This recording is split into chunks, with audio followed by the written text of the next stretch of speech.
Halo teman-teman, nama saya Ben David Aurelio dari kelas 9D. Terima kasih sudah mengklik video ini dan enjoy sama videonya ya. Everybody wants something. Middle finger in the air, no fist pump. And me, Shawnee Wiz, got this bitch jumping.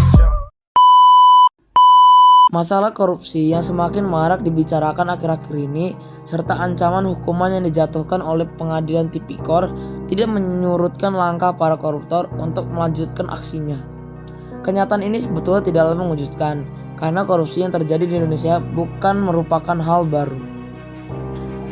Tahukah kalian, sejarah mencatat korupsi adalah bagian dari tindakan yang telah ada hampir setua peradaban itu sendiri.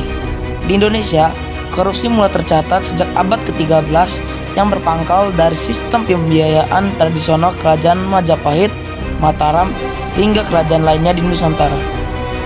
Perilaku korup di zaman kerajaan tidak dapat dilepaskan dari kehidupan para elit istana yang tamak kekuasaan.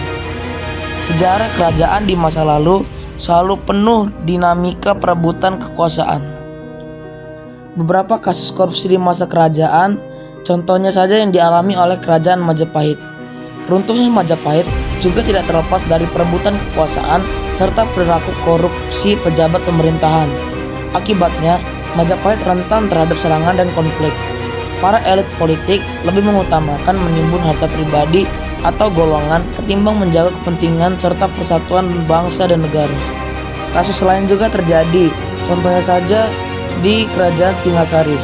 Kerajaan Singasari adalah salah satu kerajaan yang di daerah perebutan kekuasaan dan perilaku korupsi menghancurkannya. Kerajaan Singasari dipimpin oleh Ken Arok pada tahun 1222.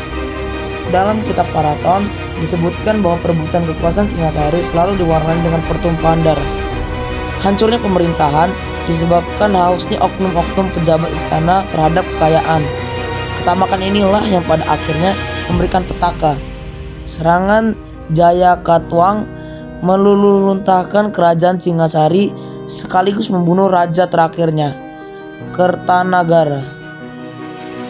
Setelah kita belajar tentang korupsi pada masa kerajaan, kita dapat mengetahui jika kasus korupsi di Indonesia tidak dihentikan, maka tidak menutup kemungkinan Indonesia akan berakhir seperti kerajaan-kerajaan di masa lampau, yakni hancur karena adanya perilaku korupsi yang tidak dapat dihentikan lagi.